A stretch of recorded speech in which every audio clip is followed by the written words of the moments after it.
This bank laughed at a 72-year-old grandma requesting a $5,000 loan and said she was too old and poor. So she withdrew her entire $5 million inheritance, and the bank branch went under within a month. Hit subscribe for more instant karma. Betty Thompson sent me this nuclear revenge story from small-town Iowa that destroyed an entire bank branch. Betty is 72, widowed, lives modestly. What nobody knew, her late husband invented a farming equipment patent that John Deere bought for $8 million. Betty never touched it until last Tuesday. She needed $5,000 to fix her roof before winter. Simple loan, right? She'd been with First National Bank for 40 years. She met with loan officer Kyle Morrison, 28, fresh from college, thought he knew everything. "Mrs. Thompson, what collateral do you have?" "My house, paid off, worth $200,000. Kyle laughed. "Ma'am, at your age, that's not viable collateral. You probably won't be around to pay it back." He basically said she'd die before paying the loan. Betty stayed calm. "I have excellent credit. Never missed a payment in 40 years.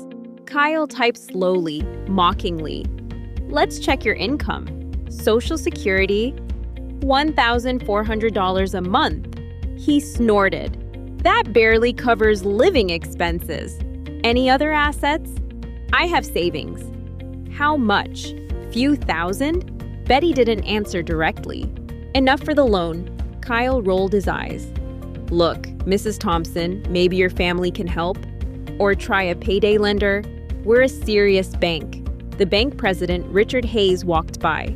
Betty had known him since he was a teller. "Richard, can you help?" Richard barely looked. "Kyle handles small loans. His decision is final." Kyle smirked. "Mrs. Thompson was just leaving. Maybe try the credit union. They're more charitable." Betty stood up. "I'd like to check my balance first." Kyle laughed. "The ATM is outside." "No, I want a printed statement, full account details." Kyle dramatically sighed and printed it. He glanced at it and his face went white. This shows $5,247,892.33. Yes, my husband's patent sale, plus 15 years of interest. Kyle started stammering. We should reconsider your loan." "No need. I want to close my account." "What? You can't. That's $5 million. Actually, it's $5,247,892.33. I want it all, now." Kyle ran to get Richard. Richard came sprinting back. "Betty, there's been a misunderstanding." "No misunderstanding.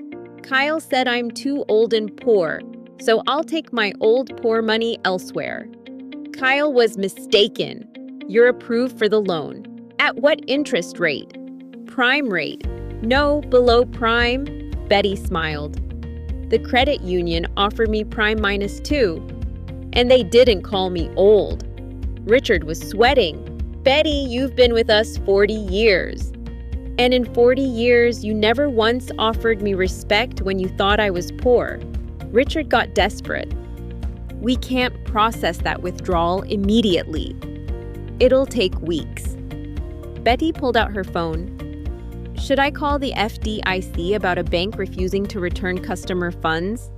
Within an hour, Betty had her cashier's check, but she wasn't done.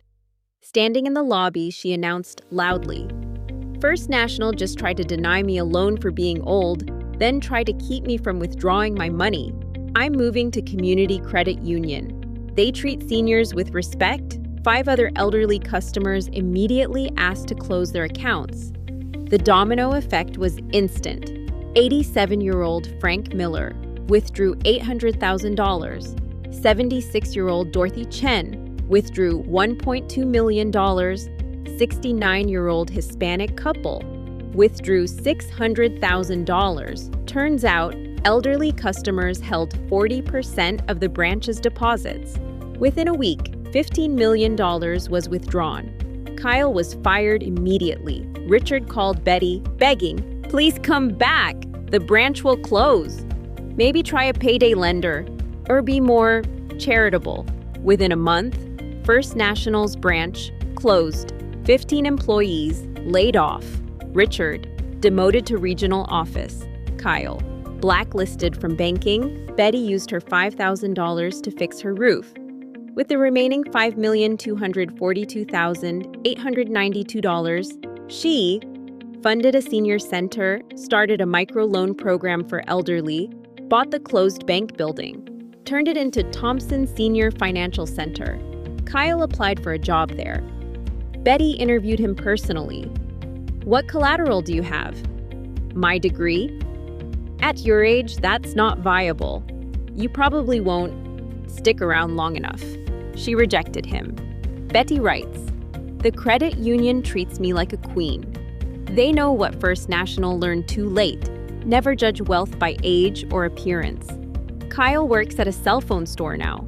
A customer recognized him last week, an elderly woman he'd denied a loan.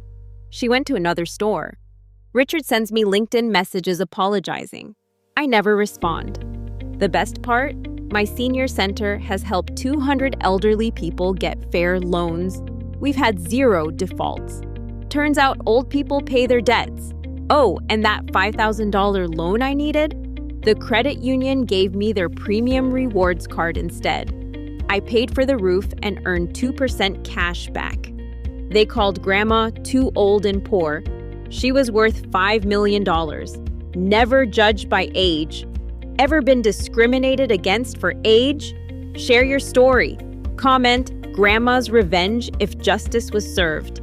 Subscribe for daily karma. Tomorrow, barista fired for being ugly, customers riot. Remember, that poor grandma might be your bank's biggest account.